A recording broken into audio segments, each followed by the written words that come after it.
personality of God, whose praise of transcendental songs is established as an irrevocable fact. Chai.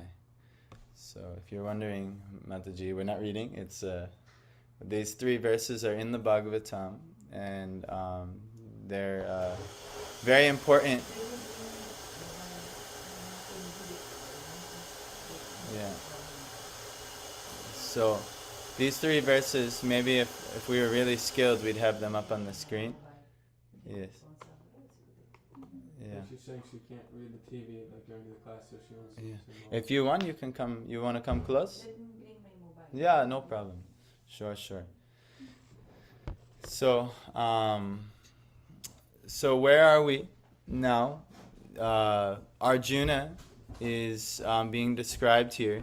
Actually, what's happening is Maharaj Parikit, Arjuna's grandson, is being described, and it's saying he'll have all the brahmanas who are kind of predicting his life. You know, they're studying his astrology, they're studying his life character, how he came from the devotees, and now they're predicting his life, and they're saying in weaponry he'll be like Ram, and in this he'll be like, well, we could maybe read a little bit of what was said already.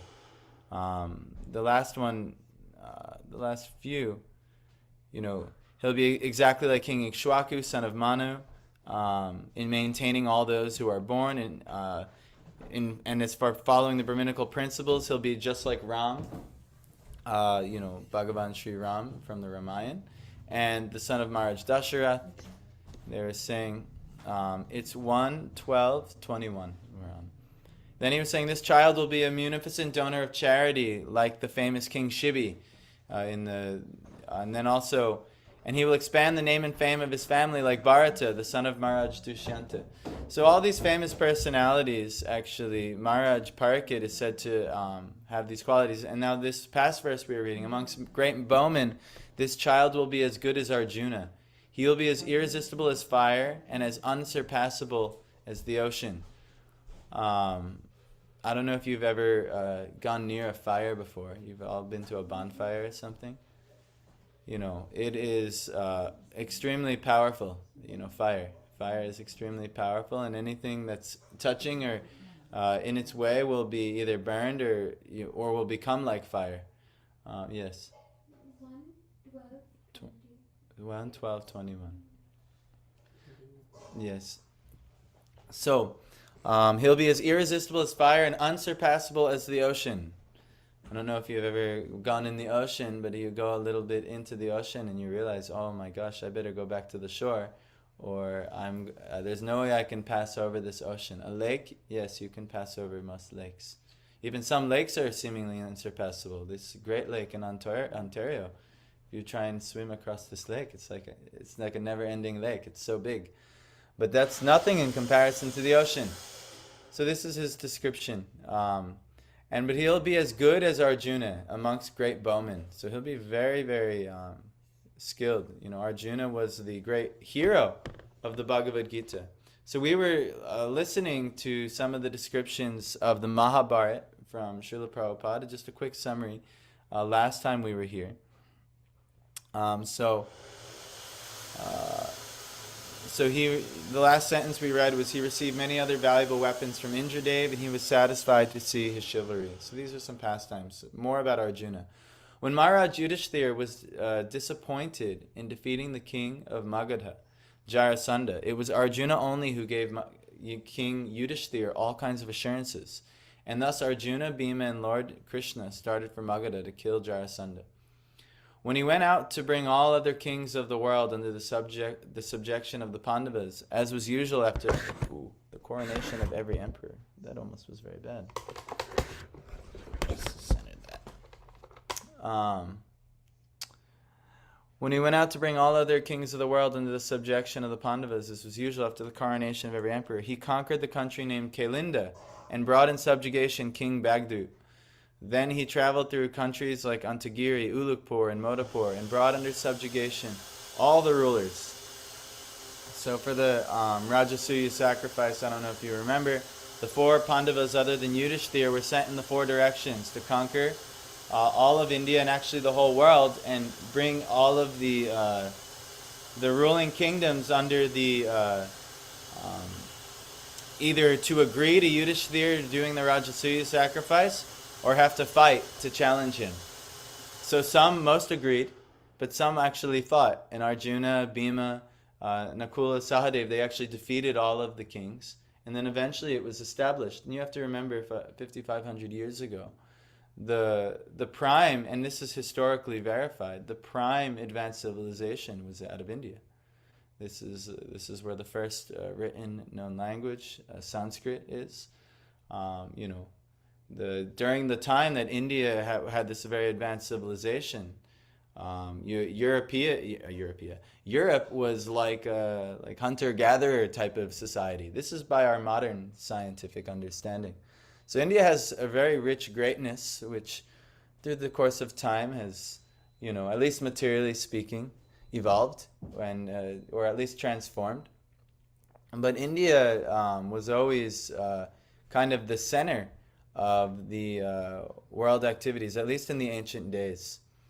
Now, still actually India is a very prominent world superpower actually, and I think will get more prominent.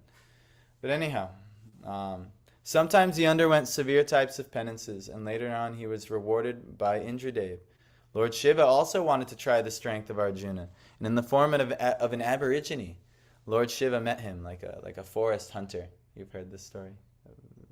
So this is when Arjuna was doing penances in the Himalayas, as he wanted to go to heaven and receive divine weapons for the fight that was going to come.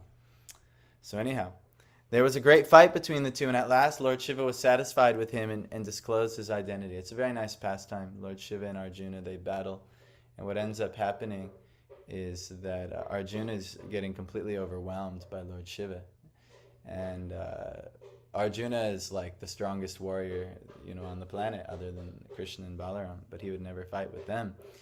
So, maybe Bhishma and Drona also are on his ilk, but they're his teachers. He also would never fight with them. But anyway, he was shocked to see the strength of Lord Shiva, and then somehow or other he got a clue that it was Lord Shiva, and he offered flowers, little flower petals, to a linga that was nearby. And then he saw, when he offered the flowers, that the petals were coming down on the head of the aboriginal hunter in front of him. And so then he went and pranams, and he prayed to Lord Shiva. But Lord Shiva was very pleased. But it was a test. So anyway, this is like a legendary, ancient. It seems legendary. Wow, like Arjuna, the great warrior, fighting demigods, all these things. But really, actually, what do we know? What do we know? We can say, yes, this is a nice legend. Can we say for a fact, yes, this is not a history? No, we have no idea, actually. But this is it was spoken as truth. But at the very least, very least, there's so many beautiful moral lessons in the Mahabharata. There's so many beautiful, understandings, philosophical points being made. But Arjuna was the great hero of the Mahabharata. So this was some pastime.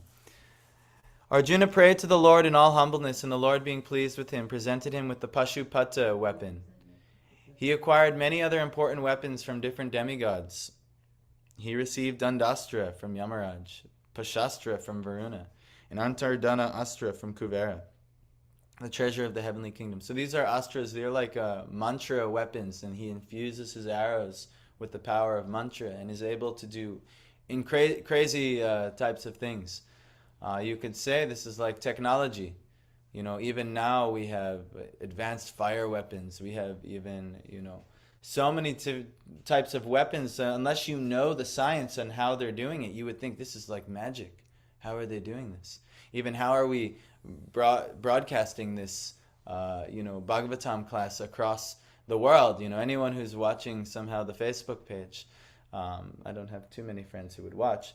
But if someone is watching, how are they seeing it? To us, it looks like 100 years ago they would have said, this is magic, or this is, but the technology has to be understood. And once it's understood, you could say, oh, well, yeah, they just use Wi-Fi and they just use these waves. And, but to someone who's not familiar with this science, they would be like, oh my God, this is like magic. So similarly, there's a science here. And to just negate, oh, this is all of fairy tales, folk tales, things like this. This is yeah, it's not actually scientific because you cannot test that. You cannot test that at all. So anyway, this has to be reconciled in one's heart when you read these things. Indra wanted him to come to the heavenly kingdom in Indraloka, the Indraloka planet beyond the moon planet. In that planet, he was cordially received by the local residents, and he was awarded reception in the heavenly parliament of Indradev. Then he met Indradev, who not only presented him with his Vajra weapon, it's like a thunderbolt weapon, but also taught him the military and musical sciences used in the heavenly planet. In one sense, Indra is the real father of Arjuna, and therefore indirectly he wanted to entertain Arjuna with the famous society girl of heaven, Urvashi, the celebrated beauty. This is a very funny pastime. The society girls of heaven are lusty, and Urvashi was very eager to contact Arjuna, the strongest human being. She met him in his room and expressed her desires, but Arjuna sustained his unimpeachable character by closing his eyes before Urvashi, addressing her as mother of the Kuru dynasty, and placing her in the category of his mothers Kunti, Madri, and Shachi Devi, wife of Indradev. Disappointed, Urvashi cursed Arjuna and left. In the heavenly planet, he also met the great celebrated ascetic Lomasa Rishi and prayed to him for the protection of Maharaj Yudhishthir. You know this pastime with Urvashi? You've heard this before? So Urvashi is like a famous heavenly prostitute. So it's actually her duty. You get this type of body when you've been very pious, but also you've been very eager to fulfill material desires. So she has some like very beautiful form, and in the heavenly planets they can enjoy sex life on a different way. Like I'm seeing firsthand. I have a child. Child is coming through sex life. And so much pain is there when the birthing of the child. In these higher regions, this is not like this actually. And then even so, now you have the child. So much pain is actually happening in taking care of the child. The child, something a little is off, he's crying. And if you don't solve the problem very quickly, he's screaming. And you're like, oh my God, what is happening? My life is falling apart. So but I was actually marveling. This is the result of sex life. And then if you have lots of sex life and then many children are coming and all these things are happening like this, But in the heavenly planets, it's actually not like this. So she naturally is built in a body to enjoy.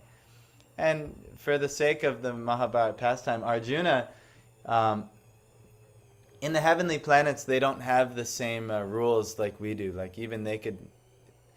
Technically, Arjuna's in her lineage, a family lineage, which is kind of gross, You can imagine there's like a heavenly grandmother in your lineage, a very great, deep grandmother, to Arjuna. So he's saying, no, this is improper. This is against Dharma. And she's saying, in heavenly Dharma, it's different. I've been with many people in the same, many different heroes in this lineage. So anyway, Arjuna ends up rejecting her, and she gets very angry with him. And she actually curses him to become a eunuch, to lose his manlyhood. And so somehow or other, Arjuna was very fearful of this because he has to be a great hero. So it was arranged that he would lose his manlyhood for 1 year, which worked out perfectly when the Pandavas, at the end of their exile, said they had to do 1 year after being in the forest for, I think, 13 years. They had to do... or 12 years, and they had to do 1 year in the midst of one of the towns or cities of the world. So they went to Madras, and at that time Arjuna was Brihanala, which was like a eunuch, like kind of like a how would you say, like one of these, almost like a transgender. It's interesting, now this transgender thing is becoming very prominent, but Arjuna was like the first transgender. He was dressed as a woman. He was teaching all the women's to dance and all these things. So this was like this actually for 1 year due to the curse of Urvashi. So this is actually a very funny pastime. But yes, it's just part of the Mahabharata. If you're just looking for a very interesting arrangement of pastimes, just hear the Mahabharata, read the Mahabharata. It's very, very interesting. So anyway, When his inimical cousin Duryodhana was under the clutches of the Gandharvas, he wanted to save him and requested the Gandharvas to release Duryodhana. But the Gandharvas refused, and thus he fought with them and got Duryodhana released. Actually, this pastime was very prominent. Hello, good morning. Thanks for staying with us. Oh yeah, you're here one more night. No problem. Have a nice day. So yeah, like this. He's gonna. So when all the, you know this pastime as well, how Arjuna and the Gandharva, how he actually saved Duryodhana from the Gandharvas. You've heard this pastime?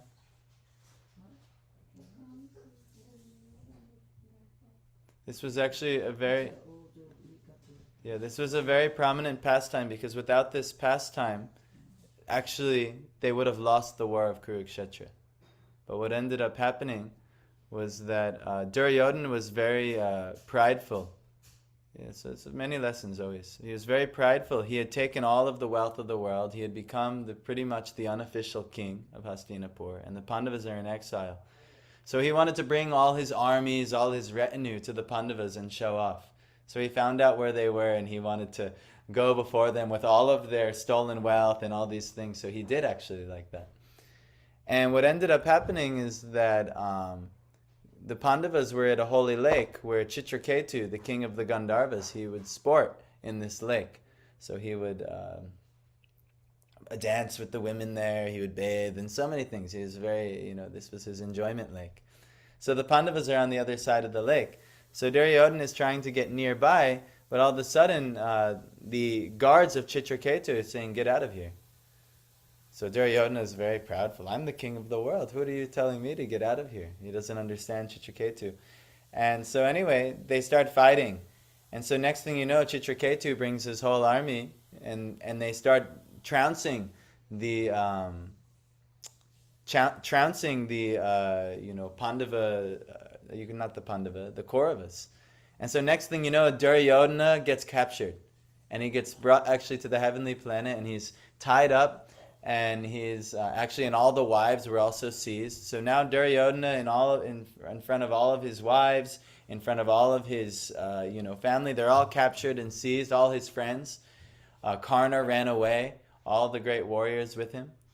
And so next thing you know, Duryodhana is like kind of completely embarrassed. For a very proud person to be humbled is very difficult for them, because they have so much pride, and to be humbled it's crushing to them. But it's very healthy actually. It's very healthy to be humbled. Krishna loves to do this to me actually. But it's because it's healthy for me. It's good for me. But anyway, Duryodhana got humbled. And next thing you know, though, the Pandavas, the Kauravas, approached the Pandavas, the remaining soldiers who ran away. They said, Duryodhana has been captured. Please help us. They were scared. So they went to Yudhishthira. And Yudhishthira, this also shows the testimony of the devotee. Yudhishthira was so merciful. He said, amongst each other, we may quarrel as brothers. But when someone comes against us, we are 106 brothers. So then he said, we will never let anything happen to him. So Arjuna, actually had the technology and to actually go to the heavenly planets, because he already came from the heavenly planets when this happened, after these pastimes. And he actually went to the Gandharva's camp. He defeated all the soldiers, and he ordered Duryodhana's release. But this was done in front of Duryodhana's wives, and he was so disappointed. He actually was going to kill himself after this. He was so disturbed by this thing. But eventually, somehow or other, he said to Arjuna that, thank you so much for saving me. If there's ever one boon I can give to you, then please take this boon. So Arjuna said, I don't need any boon from you, brother. So they like this. The Pandavas were showing their humility. And they were going to honor their agreement to be in the forest, and then they were going to request peace with Duryodhana. So naturally it didn't happen like that.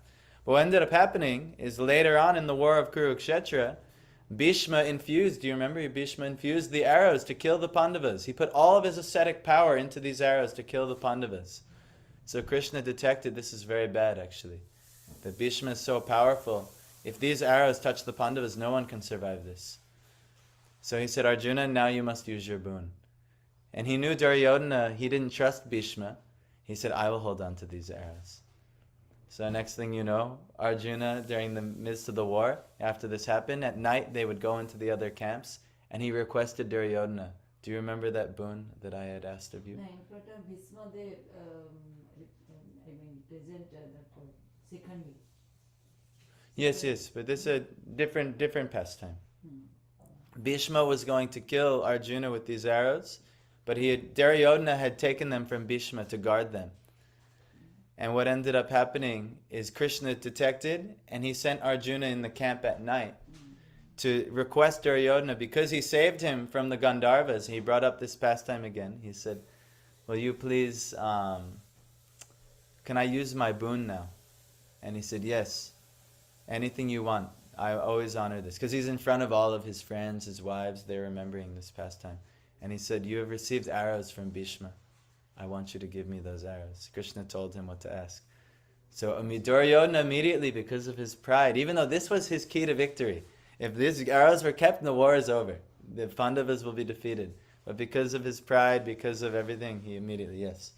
He had given the arrows, and then the war raged on, and then the Pandavas won the war. But actually, this pastime was instrumental in the Pandavas winning the war, actually.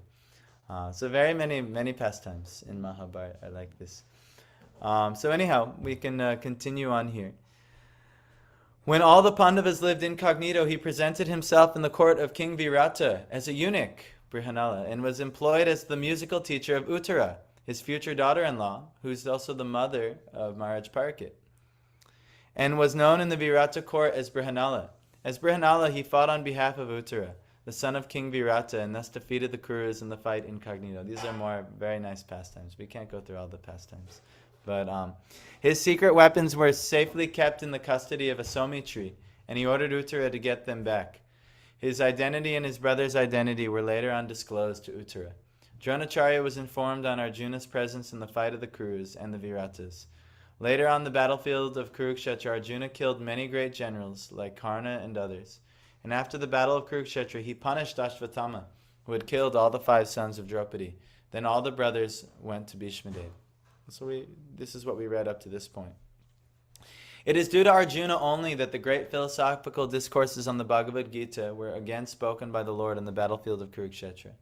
His wonderful acts on the battlefield of Kurukshetra are vividly described in the Mahabharata. Arjuna was defeated, however, by his son Babruvahan at Manipur and fell unconscious when Alupi saved him. After the disappearance of Lord Krishna, the message was brought by Arjuna to Maharaj Yudhishthira. Again, Arjuna visited Dwaraka, and all the widow wives of Lord Krishna lamented before him. He took them all in the presence of Vasudeva and pacified all of them. Later on, when Vasudeva passed away, he performed his funeral ceremony in the absence of Krishna. While Arjuna was taking all the wives of Krishna to Indraprastha, he was attacked on the way, and he could not protect the ladies in his custody. At last, advised by Vyasadeva, all the brothers headed for Mahaprasthan. On the way, at the request of his brother, he gave up all important weapons as useless, and he dropped them all in the water. So this is talking about the finished pastimes of Arjuna as well. This will actually, much of this will be described in very soon in the Bhagavatam as well. So that's Arjuna. Arjuna is Parth Das, right? We have Parth Das here. Parth is Arjuna. This is the Parth that. Arjuna is a very great personality. He's the instrumental character in the Gita and the whole Mahabharata. He's like the great hero. But also there's many lessons to be learned. And again, these all may seem like fairy tales. He's like part demigod. He's a great, powerful thing. But actually we have no realization of this, So we should just kind of take the pastimes for what they are and see how the lessons can be benefiting to us, at the very least. So anyhow, let's continue on reading. Text 22. Piyush, you're coming? Yes. Mrigendra eva vikranto nishevyo himavaniva titikshur vasudevaso Sahishnu Pitaraviva. Mrigendra, the lion. Eva, like. Vikrantaha, powerful. Nishevya, worthy of taking shelter. Himavan, the Himalaya mountains. Eva, like. Titikshu, forbearance. Vasudha Eva, like the earth. Aso, the child. Sahishnu, tolerant. Pitaro, parents. Eva, like. All right, Craig, welcome. Good morning. This child, talking about Emperor Parikit, this child will be as strong as a lion and as worthy a shelter as the Himalaya mountains. He will be forbearing like the earth and as tolerant as his parents. So let me just look up the word forbearing. I think also forbearance means tolerance, or maybe mercy. So let me just see. Forbearance, meaning patient, self-control, restraint, and tolerance. So, yeah. So this is actually the qualities of Maharaj Parikit. He'll be very forbearing like the earth. He'll be very patient and tolerant. So many people exploit the earth, do so many horrible things to the earth. But the earth she tolerates. He'll be as strong as a lion. You know, if we came face to face with a lion, it would be quite a frightening thing like this. And worthy as shelter as the Himalayan mountains. The Himalayan mountains are the largest mountain ranges in the world. There's so many sages and ascetics. They live there. So many caves, so many things that give shelter there. And as tolerant as his parents. We'll hear about that in Prabhupada's purport. His parents are Abhimanyu and Uttara. And so many things happen. So let's see what Prabhupada says. One is compared to the lion when one is very strong in chasing an enemy. One should be a lamb at home and a lion in the chase. The lion never fails in the chase of an animal. Similarly, the head of the state should never fail in chasing an enemy. The Himalaya mountains are famous for all richness. There are innumerable caves to live in, numberless trees of good fruits to eat, good springs to drink water from, and profuse drugs means like herbs, profuse drugs and minerals to cure diseases. Any man who is not materially prosperous can take shelter of these great mountains, and he will be provided with everything required. Both the materialist and the spiritualist can take advantage of the great shelter of the Himalayas. On the surface of the earth, there are so many disturbances caused by the inhabitants. In the modern age, the people have begun to detonate atomic weapons on the surface of the earth, and still the earth is forbearing to the inhabitants, like a mother who excuses a little child. Parents are always tolerant to children for all sorts of mischievous acts. An ideal king may be possessed of all these good qualities, and the child Parikit is foretold to have all these qualities in perfection. So more descriptions of Maharaj Parikit. Strong, one can take shelter of him like the Himalayas. He'll be very forbearing and tolerant, very patient, self-controlled, and as tolerant as his parents. And he has his great parents. They weren't mentioned there as well. But anyhow, before we begin, maybe Meghna, if you want to, one last time, scroll through the pranam prayers. So,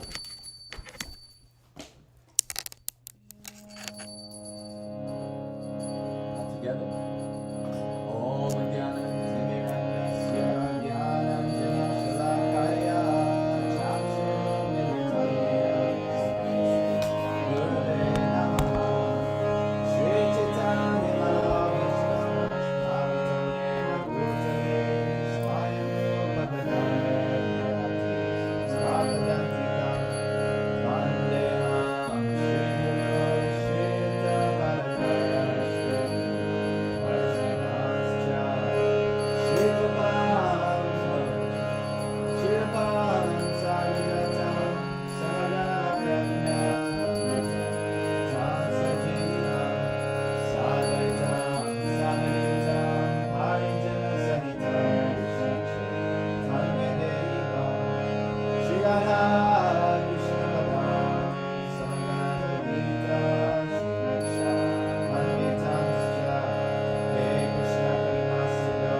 Gaudiya Vaishnav Guru Varga, our obeisances unto His Divine Grace A.C. Bhaktivedanta Swami Prabhupada. This is his Bhagavatam we are reading, getting his blessing.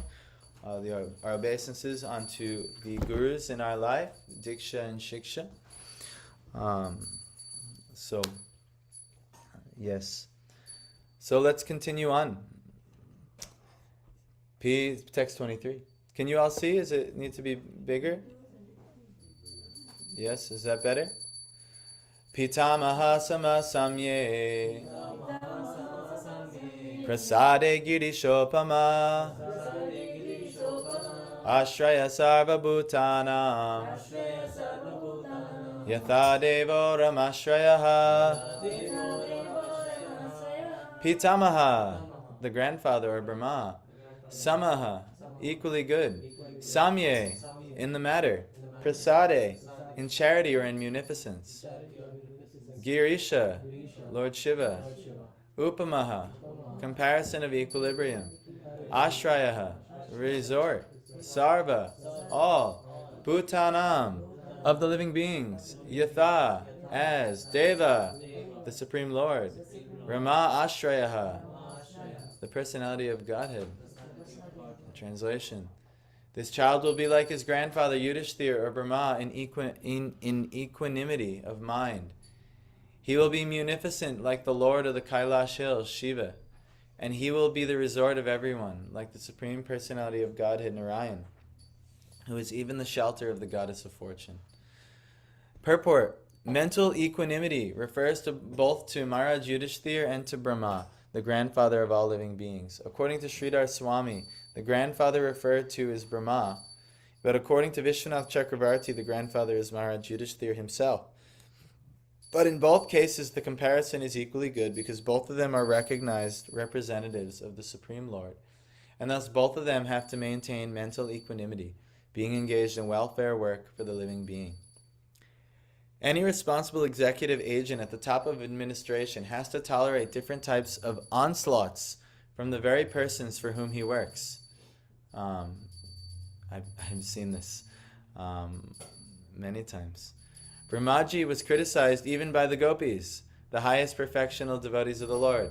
The gopis were dissatisfied with the work of Brahmaji because Lord Brahma, as creator of this particular universe, created eyelids which obstructed their seeing Lord Krishna. This is a very nice reference from the Venu Gita of the Srimad Bhagavatam, where the gopis, they're chastising, I think it's the Venu Gita, it may be a different Gita, but they're chastising Lord Brahma for creating the eyelids. Eyelids are actually very functional, good creation of Lord Brahma. Instead of dust getting in your eyes and so many things, you can block your eyes from so many problems. But the gopis were so enthralled with seeing Krishna's beauty that now the eyelids are getting in the way. The quick blink, it's getting in the way. So now they're criticizing Brahma, who created them and created their bodies and created the eyelids. So this is a different type of thing from the gopis. But this is actually natural. If you're ever administrating anything, like I'm seeing here, actually we had, some thing recently, should Madhava stay, should Madhava go, things like this, so many people's opinion, and whenever you are administrating anything, the people that you're serving will always have so much to say, and you just cannot control actually. That's just part of the thing of life. You can't please everybody, it's impossible actually. But you have to tolerate. I just doing this now for 3 years, I've seen very firsthand that yes, no, sometimes no matter what I do, I have to either take criticize on one side or I have to take criticism on another side. No matter what, you have to take it. But this is actually, as a king, it's the same. Not everyone can always be pleased with everything that is done. So you have to tolerate different types of onslaughts from the very person for whom he works. But this is a great quality of an administrator, actually. So we have to learn these. We have to learn these things.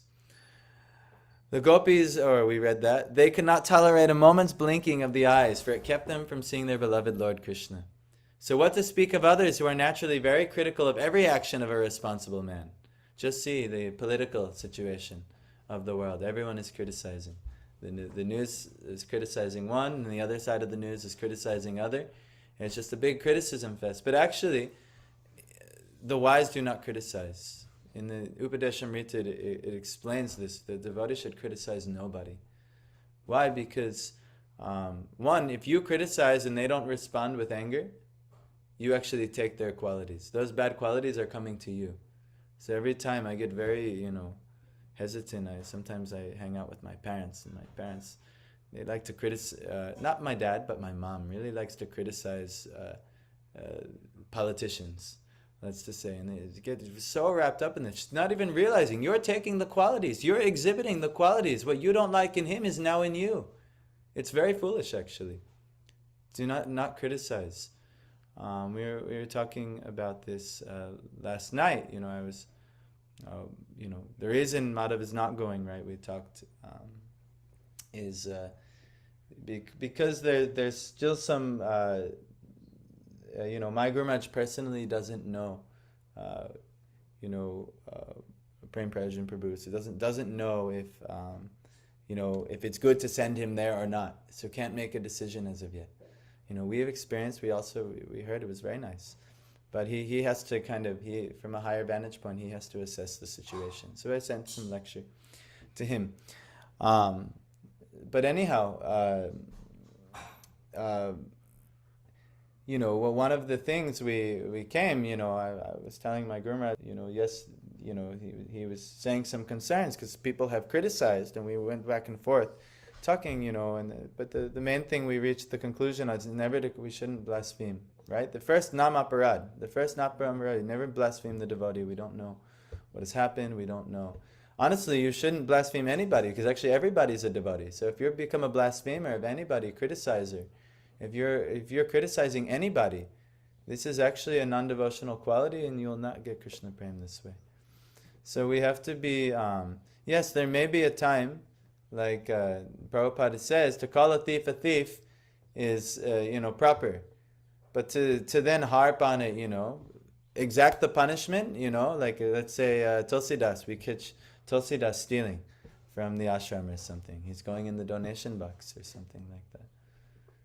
Then we'd have to, maybe tell Tulsi to go live somewhere else, or say, get out of here, Tulsidas. But after that, we don't hold it against him. Okay, Tulsidas made a mistake. The punishment has to be there, the proper reciprocation, but we still love Tulsidas, So Tulsidas, do you want to confess to anything? I'm just kidding. Like this. So, but this is actually Tulsidas did not steal. If anyone's wondering, I'm not like saying Tulsidas. I'm just teasing Tulsidas. He did not do any stealing or anything like that. But this is actually our like this. We have to be very careful to be very critical. But even when people criticize you, because most people are not very careful. Most people, the nature of the unevolved soul is they like to criticize and bicker and point out faults. Therefore, it's a fault-finding nature. It's compared in devotional literature. This criticism is like being like a fly. Flies like to land on sores. Flies like to land on stool. Even if they're in a beautiful meadow of flowers, so much fragrant, beautiful flowers, what does the fly find? Oh, he finds the poop.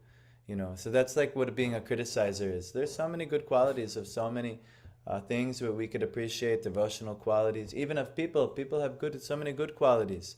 But no, look at his faults over here. Look what this person does. Oh, and this is like the fly-like nature. But the devotee is an opposite nature. The devotee has, does anyone know? Instead of the fly, what should one be, Meghna? Is a butterfly a pollinator? A bee, yes, a bee. A honeybee. Why? Because the honeybee goes, and even in the midst of a dump, you may go to like a landfill or where they dump all the garbage. There's so much offensive, nasty things, but somewhere a flower is growing. The honeybee, he'll find the flower there. So the devotee is said to be like a honeybee, where they can see the good, they can find the good qualities. So something that we really have to work on. I mean, myself included. I'm, the tendency, especially even with you guys. Sometimes, you guys do so many wonderful services. You do so many things, but then all of a sudden, someone does something that I don't like, and then I could focus on that or something like this. Like staying outside or doing so many things like this. But no problem. Actually, I should appreciate. There's so many good things being done. And we should also, especially with devotees, we should appreciate, but everybody actually. We should learn to try and appreciate them. Everybody's part of Krishna's plan. Everybody. No matter what's happening in the world around you, it's all Krishna's plan. So we should try and see how Krishna is acting in such a way. And we should focus on the good. Oh, look, this person is serving Krishna. Oh, look, Joe Biden is serving Krishna. Donald Trump is serving Krishna. Oh, look, Modi is serving Krishna. Oh, look, my family members criticizing me or serving Krishna. Why? Because they're helping you make advancement, actually. We should actually see. Criticism also needed. Yes, in proper context. But yeah, for if someone is like the person who should criticize is a guru role. If you're somebody senior or if you're their guru and they accept you as like a shiksha guru, then the guru, he takes the criticism. He'll criticize for their benefit. It's out of love. But otherwise, like you're like a mother to a daughter. Like if you exactly. So if a father or mother criticizes their child, it's not it's proper. It's out of love. It's out of affection, so that they do better. But still, even that, there's still a proper means of criticism. And actually, you look at, say, someone like Prabhupada's father. Criticism for good cause is good. Yes, like Prabhupada criticized so many people. You rascal, this rascal, but not out of trying to, demean them or anything like that. The main purpose is to actually to help them move forward. So we have to also to be like this, but at the same time, the devotee, they focus on the good. They see the good. Like Prabhupada's father. Prabhupada was he was sometimes a naughty boy when he was a kid. And he was naughty a little bit. And his mother would chastise him. She loved him. But his father would never ever chastise him. He would always say, no matter what, he would always see the good. Whatever look at all the good things he's doing. Things like this. And Prabhupada actually, he tells stories. He remembers this. He remembers this quality about his father, and he was very impressed with this quality and very grateful that his father had such a position in his life to see only the good like this. So anyhow, this is these are some things. So what to speak of others who are naturally very critical of every action of a responsible man? Like why are people so critical of the say the President of the United States, probably taking the most criticism on the planet, why? Because he has a responsible position, so he should be like this and be like this and be like this, and the common people will have so much to say actually, but that's just the nature of administration. If you're the CEO, you're the manager of anything. I also take criticism. Oh, you're leading this devotional project, but you make this mistake. What are you doing? And then oh my gosh, I have to always apologize and things like this. So this is just part of responsibility. So similarly, and Maharaj Parikit is willing and able to take all of this thing. Similarly, Maharaj Yudhishthira had to cross over many difficult situations created by his enemies. And he proved to be the most perfect maintainer of mental equanimity in all critical circumstances. Therefore, the example of both grandfathers for maintaining equanimity of mind is quite fitting. Maharaj Yudhishthira, even though he was perfectly dharmic, he had to even take criticism from his own wife, which was not... Nowadays, I take so much criticism from my wife. My wife, I give it too. Me and her always giving these criticism, which is not ideal actually. But in Vedic culture, the wife would never criticize the husband. But Maharaj Yudhishthira, due to his following Dharma in all circumstances, even so much to the point where the whole kingdom was taken, everything was taken, even then got the criticism of his wife and even his brothers. But they held their tongue. But in the heart, the criticism was there. Why would he do this? He's a gambler, all these things. But he stayed mentally equipoised. So sometimes this happens.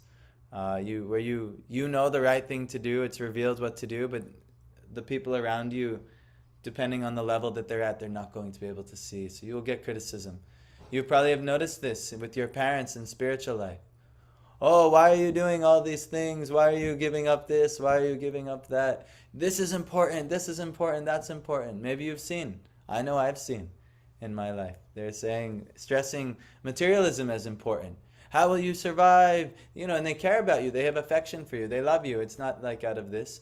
But but due to, they can't see the platform, the angle of vision from which you're seeing on. They don't have that. They might not have that. A good chance they don't. So anyway, but you have to tolerate. You have to tolerate so much insult from my brothers. To tolerate even insult from my friends and family for what I'm doing. But that's just the nature of a devotee. Lord, and you stay mentally equipoised. And this is the quality of Maharaj Parikit. Lord Shiva is a celebrated demigod who awards gifts to beggars. His name is therefore Ashutosh, or one who is pleased very easily.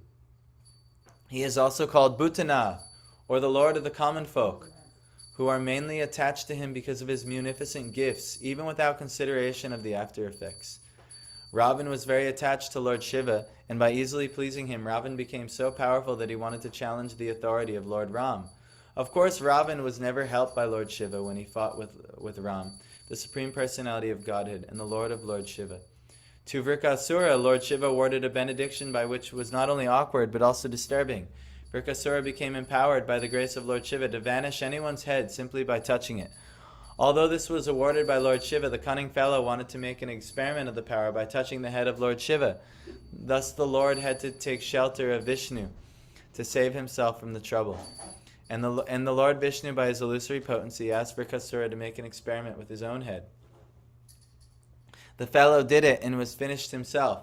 And so the world was saved from all sorts of trouble by such a cunning beggar of the demigods. The excellent point is that Lord Shiva never denies anyone any sort of gift. He is therefore the most generous, although sometimes some kind of a mistake is made. So maybe a little context there. Maharaj Parikit is saying he is to be as munificent or generous as Lord Shiva. Lord Shiva is known that anyone who worships he's Ashutosh, he's easily pleased. So he gives... many more materialistic people, they worship Lord Shiva. Why? Because they want riches, and he gives. Even though it's bad for them, he'll still give whatever you want, no problem. Vishnu does not. If Vishnu knows if it's bad for you, I will not give that to you. I cannot. So sometimes a devotee prays, I want this to work out, and due to their neophyte stage, they still have many material desires. They pray, please make this, and Vishnu says, no, that cannot happen. The devotee, he says, good, very good. I trust he's helping me.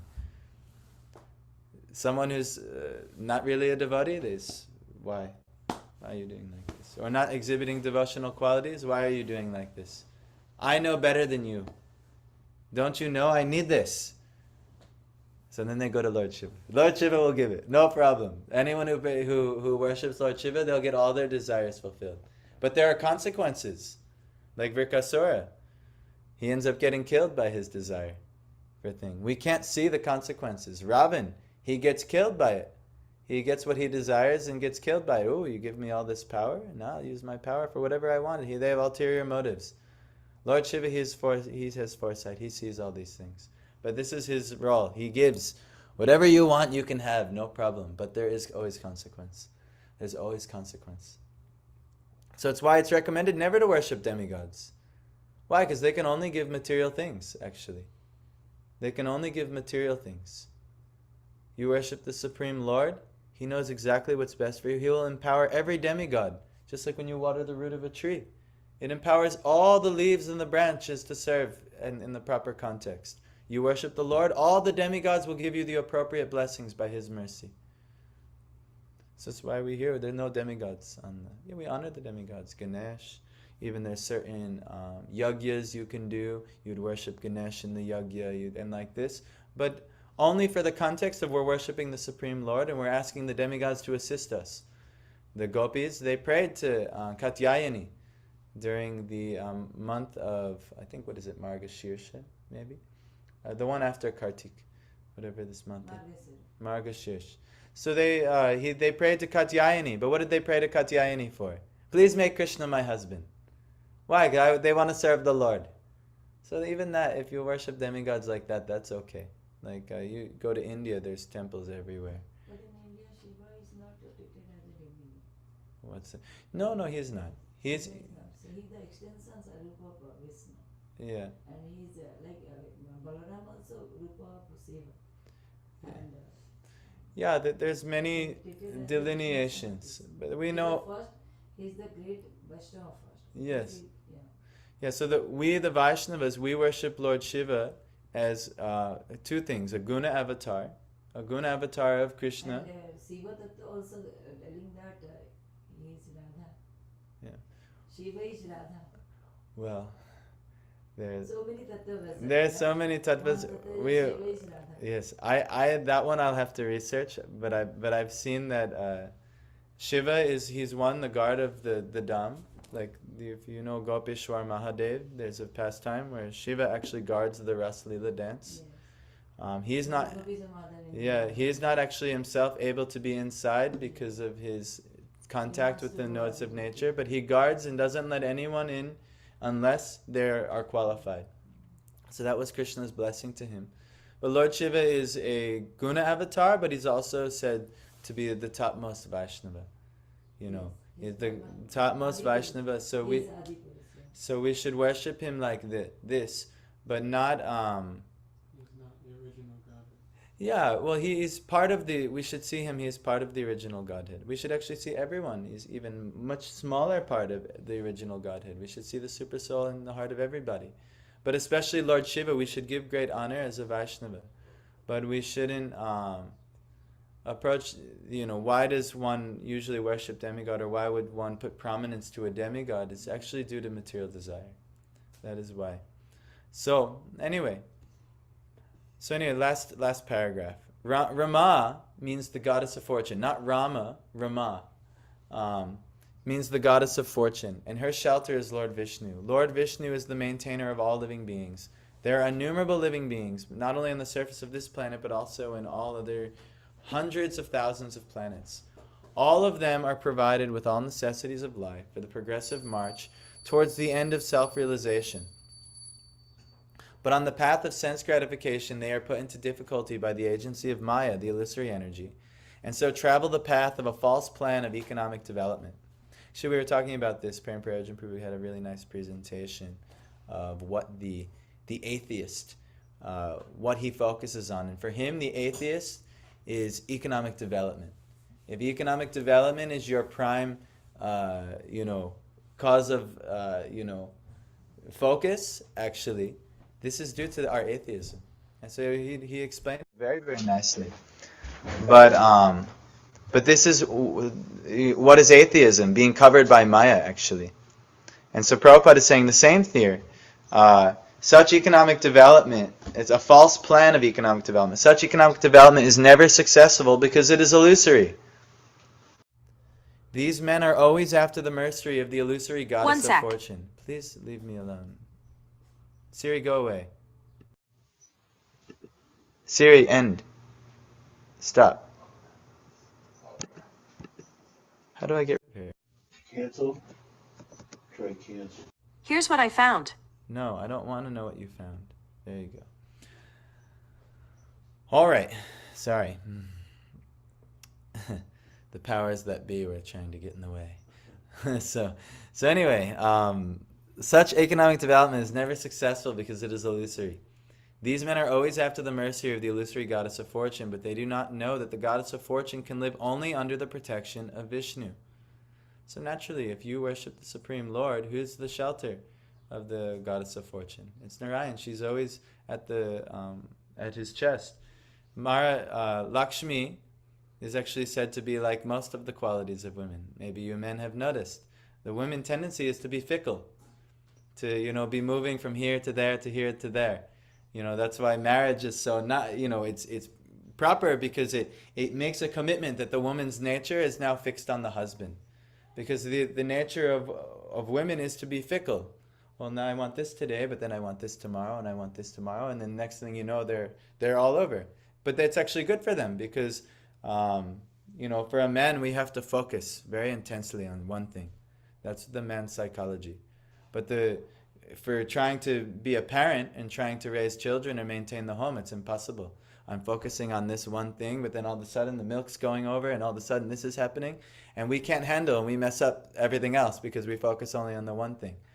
But the woman, she can see, this, and this, and this, and this, and then the whole house is... Man has one work, and women have lots of work. That's it. Yeah, this is the nature, the psychology. They have to take care of the family, they have to take care of the in-law side, they have to take care of the maternal side, everything they have to take care of. That's it. Yeah, so the woman's psychology is very broad. The fickle word is not correct. Yeah. The word is, they can do so many things Yes. at a time, but men cannot do Yes. so many things. The woman's psychology is very broad. They can focus on many, many things sufficiently all at once. The men's psychology is very narrow but very deep. The men's psychology, we can go very, very deep into one thing. Do so many things at a time. But both need each other actually. Both need each other to properly do all of the things. The first things in India, ancient time, now also it is happening. When they will get married, the woman will leave the parents' house first. That's the first change there. She will go to the husband's house. Yes. And there she have to accept the husband as well as his family also. Yes. That is in India. Now also it is happening. Yeah. Also, that was kind of in my wife's marriage with us. That was kind of part of the yagya. Here it is not happening. Yeah. Only they have to accept their husband. Yeah. But their husband as well as their family also. That's right. And this is very true. But anyway, back to Rama, the goddess of fortune. She's known for being fickle. And what does she represent? She represents wealth. Wealth may come here today, but then it's gone tomorrow. And that stream of wealth ends. And so everyone is always chasing her around, and sometimes they cross her path and some wealth comes, but then all of a sudden it's gone and on to the next thing. You probably have seen in your life so many ups and downs of financials. But where will you never have to worry about wealth is under the auspices of Vishnu, because that's where she always resides. It says in Bhagavad Gita, wherever there is Krishna, there is always opulence, morality, supreme victory, extraordinary power. All these things are always present wherever the Lord is. So the devotee knows that they never worry about wealth. Why? You worship the Lord, everything will come. I've seen. Somehow or other I have not worked a regular job in 3 years. And still everything is being maintained. Somehow the house was purchased. Somehow this is all coming. Why? Because I know if I get up every day, even when I don't want to, even if I'm tired. And last night I was on the phone with Guru Maharaj till almost midnight. All these things are there. If I get up, I worship the Lord, and I assure that Vishnu is being worshipped in this house, and this house is offered to him, there'll be nothing to worry about. And I've seen time and time again that, he has so many intricate ways of supporting, maintaining. So you should also do this in your life. Always your house should be an ashram, a place where you take shelter of the Lord and where others can take shelter of the Lord. That by going to your home, that, they feel the presence of the Lord there. And then wealth, you'll never worry. You'll never worry. She'll always be there. Other ways, you try and chase her, then you'll never get her. Or you might get her, yes, but she'll be gone tomorrow. That's the nature of Lakshmi. This is the woman's psychology too. You chase her, you chase her, you chase her. But you offer her and yourself in yagya to the Lord in marriage, then you keep her. This is also. But no marriage, then she will eventually, she'll move on. Like this. So, No, it is not necessary that all will do that. what? Someone is doing that. Not necessary that Yeah. all will do that. Maybe not. But this is the general tendency of the modes of nature. Because in Indian What? culture, there are so many restrictions are there. Yes. So girls also can. Here it is freedom. Yes. No, that's why girls are doing like that. But in Indian culture, Yes. women are also restricted in so many things. Yes. And they will take care of their father, mother, their they ijat bolte hain. No. So in human culture it is not happening. I don't know, but Yeah. here I don't know. But in Yeah. India it is not Yeah. happening. And girls are there. Actually, it is called the pride of house. Mm. So they don't have any. I don't think in Indian it is thing. Here I don't know. Yeah.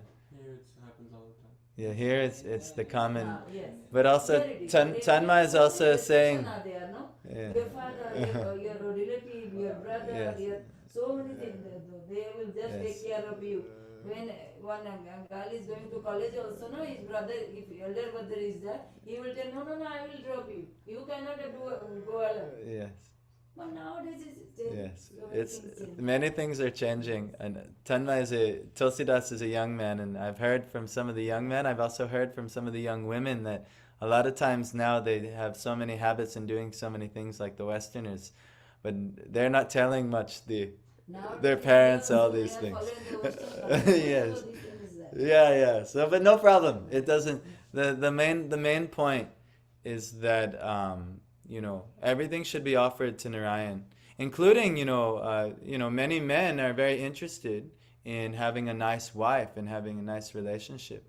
So the way to secure that for yourself is you have to join with the woman and not as a girlfriends or friends hanging out doing this. She'll be there today, gone tomorrow, like this, but actually in marriage. Yes, maybe Piyush is like you saying, yes, I have experience with this. Yes, you find a nice wife, you get married. Many people, for whatever reason, they don't want to get married nowadays. You get married, actually. This is the godly, the way. Anyway, we've gone so long. Yeah. The creator of our living system is USA and this Western country only. Yes. There we don't have any living system is there, no? Only marriage and no divorce system also. Yeah. In our Shastra, divorce word is not there. That's right. We were told that at our wedding because we got married in India first, and we told you said there's no word in Hindi for divorce. Yes. So we said very good. So me and my wife will not be divorcing, and then son is But here now. nowadays, all over the world, all over the world, Western Official confirmation. So, yes. No matter what I do, there's no chance. There's no word for divorce in what we practice. You'll have to just forgive whatever nonsense I do. So let me just read these last 3 sentences and then be finished. Without Vishnu, the goddess of fortune is an illusion. We should therefore seek the protection of Vishnu instead of directly seeking the protection of the goddess of fortune. Only Vishnu and the devotees of Vishnu can give protection to all, and because Maharaj Parikshit was himself protected by Vishnu, it was quite possible for him to give complete protection to all who wanted to live under his rule. I just learned a nice verse last night when I couldn't sleep, and it's from the Chaitanya Charitamrita, and it's Sadhu Sangha, Sarva Shastre Kai, Lava Matra Sadhu Sange, Sarva Siddhi Hai. And what maybe you understand. Yeah. What's that? Yeah, Sarva Siddhi Hai. And what it means is that under the Sadhu Sangha, under the association of devotees, Sarva Sastra Hoy, all the scriptures say, Lava Matra, even after one moment, Sadhu Sangha, in that association of devotees, Sarva Siddhi Hoy, the complete perfection can be had. So they're the only people who can actually really give complete shelter. Complete perfection, if you want complete perfection in life, is either the Lord or his devotees. And usually how does the Lord give? Through his devotees. So it's why we're here in Sadhu Sangha. That's why every day, even in this tough astrological period, everything's a bit unbalanced for the next 4, maybe 5 more days. It's just the arrangement of the planets are all on one side of the zodiac, and this is said to be an inauspicious yoga. So but even during these tougher times, we have to come together. We have to have sadhu sangha. Zodiac is saying it's going to be tougher times. It's already been since May 20th until June 4th. Maybe you've noticed. But it's supposed to have an effect for the next 4 years. No, not like that. 6 planets that were conjoined. Yeah. An impact for the next 4 years. I mean, maybe so. At least what I read. Yeah. I don't know. Actually, I'm not. But this Kalasarpa yoga, it happens every few years, So I've been seeing. This is the second one we've seen in like 2. I think last year one happened also. But it's always like that. But no matter what eternal principles, gather with the devotees, practice, worship the Lord, and like this. Well, it's Kali Yuga, so it's only going to get worse. Yes. What can be done? But for the golden age, the Sankirtan movement will only get better. So you join the Sankirtan movement, no problem. You're chasing other things, big problem. So, anyway. Grantaraj Srimad Bhagavatam ki.